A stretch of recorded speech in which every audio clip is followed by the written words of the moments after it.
जय गुरुदेव मेरे प्यारे साथियों। इंदिरा रावत राजस्थान अजमेर से। कहो साथियों कैसे हो? ईश्वर की दया से अच्छे ही होंगे। प्यारे साथियों, ये कहानी आपको अवश्य एहसास करा देगी कि ईश्वर की भक्ति में कितनी शक्ति है।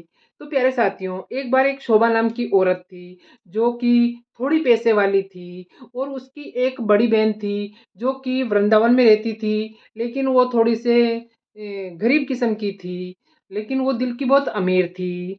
तो दोनों बहनों को मिले हुए लंबा अरसा बीत गया था। तो छोटी बहन ने क्या सोचा कि अपनी बड़ी बहन के पास में मौका निकाल कर मिलने जाया जाए। तो इस प्रकार ये सोचकर उसने प्लान बनाया और वृंदावन में अपनी सिस्टर के यहाँ पे मिलने चली गई। उसको देखकर छोटी बहन और बड़ी बहन दोनों मिलकर बहुत खुश हुई। जो बड़ी बहन थी कीर्ति, वो भी बहुत ज़्यादा खुश हो गई उसको देखकर, उसको गले मिलने लगी और उसको आया देखकर वो बहुत ही ज़्यादा खुश होने लगी और उसकी बहुत आवभगत की। और वृंदावन के अंदर जो भी मंदिर थे, उन्हीं सभी मंदिरों के अंदर उसको घुमाया और एक-एक मंदिर के दर्शन कराए और उनकी महिमा के बारे में अपनी छोटी बहन को बताया।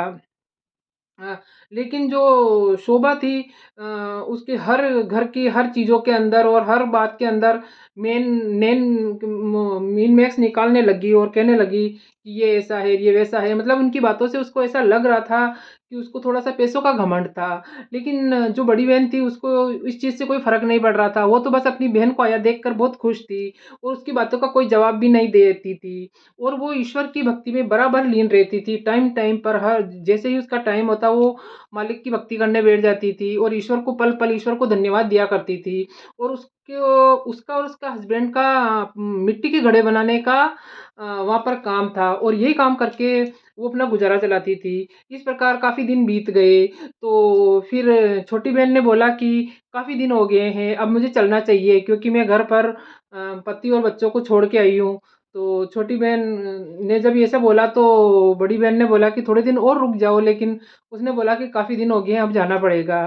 तो ये कहने के बाद में वो जाने की तैयारियाँ करने लगी। तो जो कीर्ति थी बड़ी बहन, तो उन्होंने उसको है ना एक प्यारा-सा मिट्टी का घड़ा उसको दिया।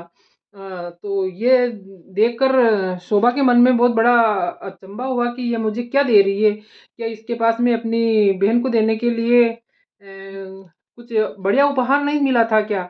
लेकिन वो कुछ नहीं कह सकी और अनमने मन से उस घड़े को लेकर वहाँ से रवाना होने लगी। और उसके बाद में जो कीर्ति थी वो अपने ईश्वर की भक्ति में लीन रहने लगी। वो हमेशा से ही ईश्वर की भक्ति में लीन रहती थी।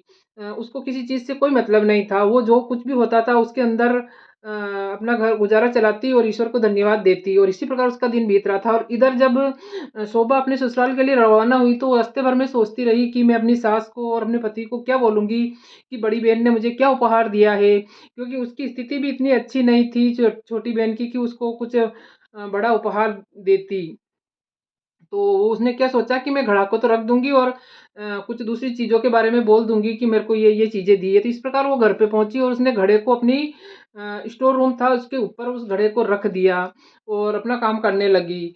और कुछ इसी प्रकार दिन बीतने लगा। तो कुछ दिनों बाद में जो जिस गाँव में वो रहती थी उस गाँव के अंदर पानी की बहुत ही बड़ी समस्या पैदा हो गई और पानी के लिए दर-दर लोग भी भटकने लगे।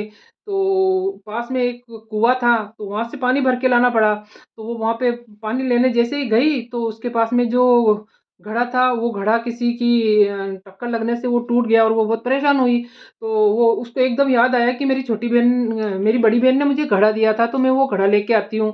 तो वो घर पे आई, उस घड़े को उतारा और उसको एक बार पानी से खंगाल के उसमें पानी भर के लेके आई और अपने किचन में रख दिया।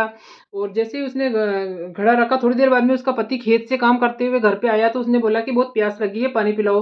तो उसने एक लोटा भर के अपने पति को पानी पिलाया, तो पानी पीते ही पति ने बोला कि ये पानी कहाँ से लेके आई है? तो ये सुनकर शोभा डर गई कि मैंने कोई गलत कर दिया शायद। तो बोला कि मैं कुएँ से भर के लाई हूँ। कि ये तो कुएँ का पानी लग ही नहीं रहा है। तो उसने बोला कि तो कैसा लग रहा है? क्योंकि मैंने तो अभी तक पिया नहीं है। तो उसने बोला कि ये पानी पी के देखो, ये तो ऐसा लग रहा है जैसे कि मैं कोई अमृत पी रहा हूँ एक तरह से। तो उसने बोला कि ये घड़ा तो मेरी बड़ी बहन ने दिया था मुझे, कि ये तो उसने जब उसके पति ने जब ये चीज़ सुनी तो उसको पानी को बोला कि तू उसकी पत्नी को बोला तू पानी को पी के देख।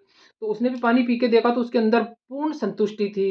तो ये कहकर उसका पति थोड़ा बाहर निकल गया और उसके बाद में जब शोभा खाना बनाने लगी तो उसने दाल-चावल बनाए और उस घड़े वो जो उन्होंने घड़ा दिया था उस घड़े के अंदर उस पानी को यूज़ में लिया उसने। तो उस पानी से जो दाल-चावल बनाए उसकी खुशबू पूरे गाँव के अंदर फैल गई। और धीरे-धीरे करके कुछ सोचा कि किसी के यहाँ पर तो बहुत अच्छा पकवान बन रहे हैं, कुछ न कुछ प्रोग्राम है, तो ऐसे कर के इतने सारे लोग उस शोभा के घर के सामने आकर खड़े हो गए और उसका पति भी घर के सामने आके खड़ा हो गया कि आज तो ऐसा क्या पका रही है कि पूरे गाँव के अंदर इसकी खुशबू फैल गई है। तो उसने बोला कि मैं तो दाल-चावल ही बना रही हूँ। तो उसने जब जब उसने खाना परोसा उसको और उसके पति ने खाना खाया तो उसने बोला कि ये खाना तो ऐसा लग रहा है जैसे कि मैं अमृत का सेवन कर रहा हूँ और इसी प्रकार खुशबू से लोग रह नहीं पाए और उसके बोले कि हमें भी थोड़ा खाना खिला दो, हमें भी खाना खिला। किसी को वो मना नहीं कर सकी और सबको खाना खिलाया। पूरे जितने भी लोग आए थे सबको खाना खिलाया लेकिन सब ऐसे कहने लगे कि ऐसा लग रहा है, ऐसा खाना तो हमने जीवन में कभी नहीं खाया है। इस प्रकार सब तृप्त होकर चले गए। तो उसको बहुत ही अपने आप पे गुस्सा आया कि मेरी बहन ने मुझे इतने प्यार से ये घड़ा दिया था और मैंने इसकी कदर नहीं की और इतनी देर में उसकी छोटी बहन भी वहाँ पर आ गई मिलने के लिए। तो उसको देखकर वो बहुत खुश हुई और उसको बोला कि आपके घड़े के अंदर तो ऐसा चमत्कार है कि मैं इसके अंदर पानी भर रही हूँ और इससे जो भी सामान कुछ भी खाने की आइटम बना रही हूँ तो इतना स्वादिष्ट बन रहा है कि जिसके बारे में कुछ कहा नहीं जा सकता है। तो और फिर ऐसी सब बातें करके जब लोग वो बैठ गए तो सवेरे देखते हैं कि पानी और भर के लाना पड़ेगा तो उसने देखा कि घड़ा यूं का यूं भरा हुआ था। तो ये देखकर उसकी आंखों में बहुत आंसू आ गए और वो अपनी बहन के पाँव के अंदर गिर पड़ी कि ये चमत्कार कैसे हुआ। तो उसने बोला कि तू इस चीज़ को यूँ ही समझ रही है कि ब्रज के अंदर तो जो ईश्वर और श्री कृष्ण और जो राधा जी थे वहाँ के कण-कण के अंदर उनके पाँव पड़े हुए हैं, तो उस पाँव पड़े हुए ईश्वर की पाँव पड़े हुए मिट्टी से जो मैंने ये घड़ा बनाया है और ये बहुत ज़्यादा पवित्र हो गया है और उसके अंदर जो कि ईश्वर का जो भाव होता है वहाँ के लोगों के अंदर कि हर पल वो ईश्वर को याद करते रहते हैं, तो वो गुण इसके अंदर मिल चुका है और उसी की शक्ति के कारण ये सब संभव हुआ है।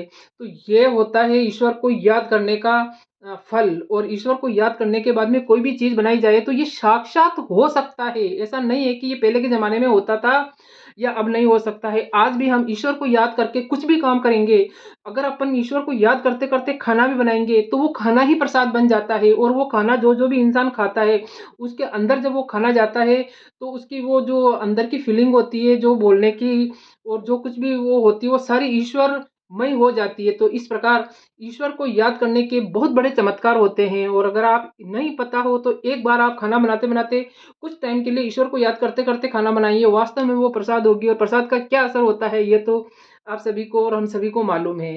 तो प्यारे साथियों ये आपको कहानी कैसी लगी? अच्छी लगी हो तो लाइक, कमेंट और शेयर कीजिए। नए आए तो मेरे चैनल को सब्सक्राइब कीजिए। जय गुरुदेव।